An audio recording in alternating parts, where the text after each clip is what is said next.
أعوذ بالله من الشيطان الرجيم. بسم الله الرحمن الرحيم.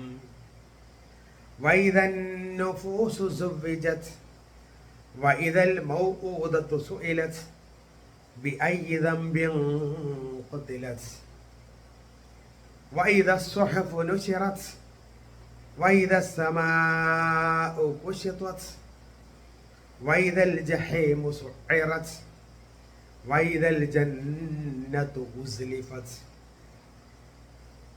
علمت نفس ما أحضرت. صدق الله العظيم. പ്രിയപ്പെട്ടവരെ, അസ്സലാമു അലൈക്കും വറഹ്മത്തുള്ളാഹി വബറകാതുഹു. ലോകം അവസാനിക്കുന്ന സമയത്ത് കാണപ്പെടുന്ന ചില അടയാളങ്ങളാണ് ഇതിനു മുമ്പ് നമ്മൾ പറഞ്ഞു വെച്ചത്. സൂറ അത്തക്വീറിലെ 7 മുതൽ ആയത്തുകളാണ് ഇവിടെ നാം ഓതി വെച്ചത്. അർത്ഥം ശ്രദ്ധിക്കാം. ബിസ്മില്ലാഹിർ റഹ്മാനിർ റഹീം. വൈദൻ നുഫൂസു സുവ്വിജത്. വൈദൻ നുഫൂസു സുവ്വിജത്. ആത്മാക്കൾ ഇണചേർക്കപ്പെടുമ്പോൾ. വൈദൽ മൗഊദത്തു സുഇലത്. ജീവനോടെ കുഴിച്ചു മൂടപ്പെട്ട പെൺകുട്ടികൾ സുഇലത് ചോദ്യം ചെയ്യപ്പെടുമ്പോൾ. ബി അയ്യി ദംബിൻ. ഏത് കുറ്റത്തിന്റെ പേരിലാണ് ഖുതിലത് അവർ കൊല ചെയ്യപ്പെട്ടത് എന്ന്. വൈദ സുഹഫു നുശിറത്. വൈദ സുഹഫു ഏടുകളാകുമ്പോൾ, നുശിറത് നിവർത്തപ്പെടുമ്പോൾ. വൈദ സമാഉ കുശിത്വത്. ആകാശം മറ നീക്കപ്പെടുമ്പോൾ. വൈദൽ ജഹീമു നരകം ആകുമ്പോൾ. സുഇറത് ആളി കത്തിക്കപ്പെടുമ്പോൾ. വൈദൽ ജന്നത്തു സ്വർഗം ആകുമ്പോൾ. ഉസ്ലിഫത് അടുപ്പിച്ച് കൊണ്ടുവരപ്പെടുമ്പോൾ. അലിമത് നഫ്സുൻ ഓരോ ആത്മാവും അറിയും. മാ അഹ്ലറത് എന്താണ് ഞാൻ കൊണ്ടുവന്നിരിക്കുന്നത് എന്ന്. അവനവൻ എന്താണ് കൊണ്ടുവന്നിരിക്കുന്നത് എന്ന് അവിടെ അറിയും. സൂറത്തു തക്വീറിൽ ആദ്യം ഓതി വെച്ച 6 ആയത്തുകളിൽ ലോകാവസാനത്തെ സംബന്ധിച്ച സൂചനകളാണ് നൽകിയിരുന്നത്.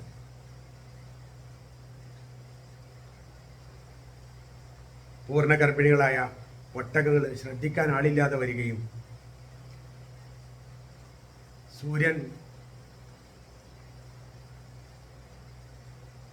വെളിച്ചം പുറത്തേക്ക് തരാത്ത വിധത്തിലാവുകയും നക്ഷത്രങ്ങൾ ഉതിർന്നു വീഴുകയും പർവ്വതങ്ങൾ സ്ഥാനചലനം സംഭവിക്കുകയും വന്യജന്തുക്കൾ അവരുടെ ഹിംസ്ര സ്വഭാവം ഒഴിവാക്കിയിട്ട് ഒരുമിച്ച് കൂട്ടപ്പെടുകയും അതേപോലെ സമുദ്രങ്ങൾ കത്തിച്ച് ഇല്ലാതാക്കപ്പെടുകയും ചെയ്യുന്ന സമയത്തെ സംബന്ധിച്ചാണ് നേരത്തെ പറഞ്ഞത്. വീണ്ടും അല്ലാഹു മറ്റു ചില അടയാളം കൂടി പറയണം.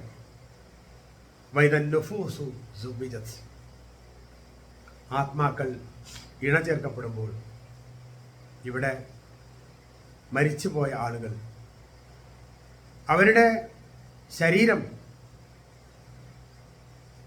ഒരുപാട് കാലം മുതൽച്ച് ഇന്നലെ മരിച്ചവർ വരെ മുഴുവൻ ആളുകളും മണ്ണിനടിയിലോ അല്ലെങ്കിൽ പല ഭാഗത്ത് ധൂളികളായിട്ടോ ഒക്കെ മാറ്റപ്പെട്ടിട്ടുണ്ട്. ആത്മാക്കൾ അവരെ വിട്ട് ഇല്ലിയനിലോ സിജ്ജീനിലോ സൂക്ഷിക്കപ്പെട്ടിട്ടുണ്ട്. ആ നല്ലവരുടെയും ചീത്തയാളുകളുടേതുമായ ആത്മാക്കളും അവർ വിട്ടേച്ചു പോയ ശരീരഭാഗങ്ങളും അത് മുൻപെങ്ങനെയായിരുന്നോ അതേ രൂപത്തിൽ ചേർക്കപ്പെടുകയാണ് ചെയ്യുന്നത്. അഥവാ ആത്മാവും അതിൻ്റെ ശരീരവും തമ്മിൽ വീണ്ടും ഒന്ന് ചേർക്കുകയാണ്. മറ്റൊന്ന് വൈദൽ മൗഊദത്ത് സുയിലത്ത്. മൗഊദത്ത് എന്ന് പറഞ്ഞാൽ അറബികളുടെ കാലത്ത് പെൺകുട്ടിയാണ് ജനിച്ചത് എന്ന് കണ്ടാൽ അപമാനബോധം കൊണ്ട്, ചിലരെങ്കിലും ദാരിദ്ര്യം കൊണ്ട് അവരെ കുഴിച്ചു മൂടുക പതിവായിരുന്നു. സ്ത്രീകളാണ് മലക്കുകളെന്നും മലക്കുകളുടെ അവളോട് കൂടെ ആ സ്ത്രീകൾ ചേരട്ടെ എന്നൊക്കെ പറഞ്ഞുകൊണ്ട് ചിലര് പ്രസവിക്കാനാകുന്ന സ്ത്രീകളുടെ അടുത്ത് പോയി കിടന്നുകൊണ്ട് അവർക്ക് വേണ്ടി നേരത്തെ കുഴിമാടം റെഡിയാക്കി വെച്ചുകൊണ്ട് പ്രസവിച്ചത് പെണ്ണാണ് എന്ന് കണ്ടാൽ അപ്പോൾ തന്നെ ആ കുഴിയിലേക്ക് ഉന്തിയിടുന്ന അവസ്ഥ. ചിലര് കുഴി നേരത്തെ കുത്തിവെച്ചെങ്കിലും അവര്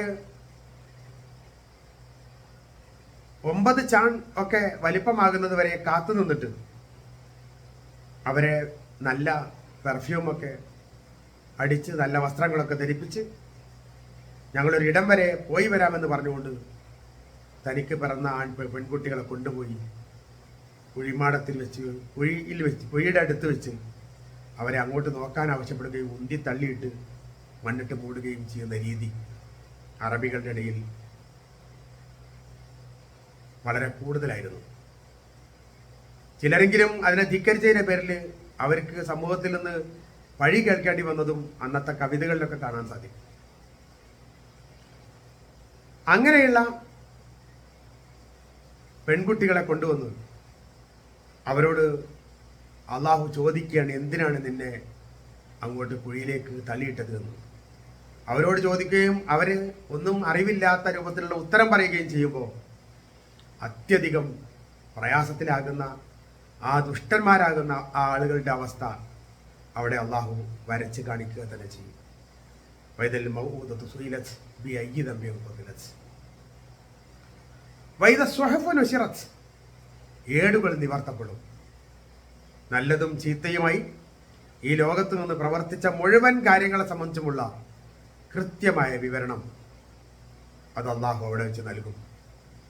ഓരോരുത്തരും തങ്ങൾക്ക് ഹിതമുള്ളത് മാത്രം സ്വീകരിക്കുകയും അല്ലാത്തവ തള്ളാൻ ശ്രമിക്കുകയും ചെയ്യുമ്പോൾ അവരുടെ വായും കൈയും കാലുമൊക്കെ ബന്ധനസ്ഥമായ അവസ്ഥയിൽ മറ്റോരോന്നും എടുത്തു പറയും. വായിക്ക് പറയാനുള്ളത് പറയും, അതേപോലെ തന്നെ കൈക്കും കാലിനുമൊക്കെ പറയാനുള്ളത് അവ പറയും.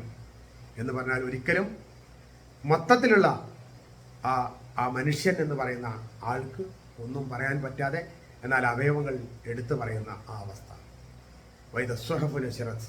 ഏടുകൾ നിവർത്തപ്പെടുന്നു, രക്ഷപ്പെടാൻ യാതൊരു പഴുതും ബാക്കിയാക്കാതെ.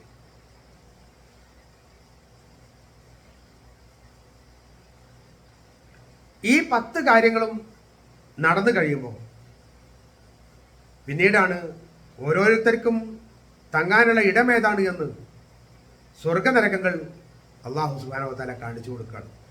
വൈദസ്സമാഉ കുശിതത്. ആകാശം മറ നീക്കി പുറത്തു വരുമ്പോൾ, ആകാശം എന്ന് പറയുന്നത് ഇന്ന് നമ്മൾ മുകളിലോട്ട് നോക്കുമ്പോൾ കാണുന്ന ഒരു പുകപടലം പോലെയുള്ള ഒന്നാണ്.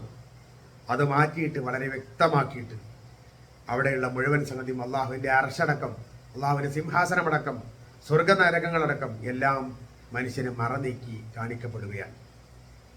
വൈദൽ ജഹീമു സുഇറത്. നരകം കൂടുതൽ ശക്തമായിട്ട് ആളിക്കത്തിക്കപ്പെടുകയാണ്. കാരണം നരകത്തിലേക്ക് ആളുകൾ വന്നു തുടങ്ങി.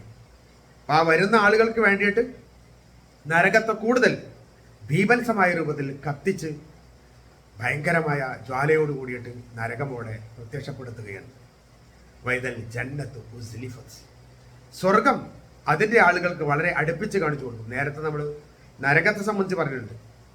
അതേപോലെ തന്നെ സ്വർഗം അതിൻ്റെ അവകാശികൾക്ക് വളരെ അടുത്തേക്കാക്കി കാണിച്ചു കൊടുക്കുകയാണ്. വൈദൽ ജന്നത്തു മുസ്ലിഫസ് അലിമത് നഫ്സുൻ. അപ്പോൾ ഓരോ ആത്മാവിനും മനസ്സിലാകും, അറിയും, മാ അഹ്ലറത്, എന്താണ് തങ്ങൾ കൊണ്ടുവന്നിട്ടുള്ളത് എന്ന്. ഓരോരുത്തർക്കും ഇവിടെ നല്ല പിള്ള ചമയാനും നല്ലവരാണ് ഇത് കാണിക്കാനും ഒക്കെ വ്യഗ്രതയായിരുന്നുവെങ്കിൽ, അവർക്കതിൽ ഒട്ടൊക്കെ വിജയിക്കാൻ സാധിച്ചിരുന്നുവെങ്കിൽ, അള്ളാഹുവിൻ്റെ സന്നിധിയിലെത്തുമ്പോൾ യഥാർത്ഥത്തിൽ തങ്ങൾ എന്നാണ് കൊണ്ടുവന്നതെന്നും എത്ര നന്മകളുണ്ട് എത്ര തിന്മകളുണ്ട്, അള്ളാഹുമായിട്ട് അടുത്തിട്ട് എത്രയുണ്ട്, അള്ളാഹുമായിട്ട് അകലാൻ വേണ്ടിയിട്ടുള്ള എത്രയുണ്ട്, സ്വർഗത്തിലേക്ക് അടുപ്പിക്കുന്നത് എത്രയുണ്ട്, നരകത്തിലേക്ക് പറ്റിയത് എത്രയുണ്ട് എന്ന് അവിടെ കൃത്യമായി ബോധ്യപ്പെടുകയും സ്വർഗാവകാശികളെ സ്വർഗത്തിലേക്കും നരകാവകാശികളെ നരകത്തിലേക്കും ചേർക്കുന്ന ഒരു ദിനം വരാനിരിക്കുന്നുവെന്ന് അള്ളാഹു സുബ്ഹാനഹു വ തആല മനുഷ്യനെ അറിയിക്കുകയാണ്. നമ്മളെ സംബന്ധിച്ചിടത്തോളം നാം സ്വർഗത്തിലേക്ക് പോകാൻ എത്ര ചെറിയ അമലുകൾ നമ്മെ സഹായിക്കുമോ അതടക്കം വലിയ വലിയ ഇബാദത്തുകൾ, വലിയ വലിയ അനുഷ്ഠാനങ്ങൾ നടത്തിക്കൊണ്ട് മനസ്സിനെയും ശരീരത്തെയും എല്ലാവിധ തിന്മകളിൽ നിന്നും അകറ്റി നിർത്തിക്കൊണ്ട് സ്വർഗത്തിലേക്ക് അടുക്കാനുള്ള വഴി തേടുക. റബ്ബ് സുബ്ഹാനഹു വ തആല നമ്മെ സഹായിക്കട്ടെ. എല്ലാവിധ പ്രയാസങ്ങളും നമുക്ക് അകറ്റി തരട്ടെ. സ്വർഗത്തിൽ നമ്മളുടെ പിതാക്കളോടൊപ്പം നമ്മൾക്ക് എല്ലാവർക്കും അല്ലാഹു ഒന്നിച്ച് പാർക്കാൻ തൗഫീഖ് നൽകി അനുഗ്രഹിക്കുകയും ചെയ്യുമാറാകട്ടെ. വാഖിറു ദഅവാനാ അൽഹംദുലില്ലാഹി റബ്ബിൽ ആലമീൻ. അസ്സലാമു അലൈക്കും വറഹ്മത്തുള്ളാഹി വബറകാതുഹു.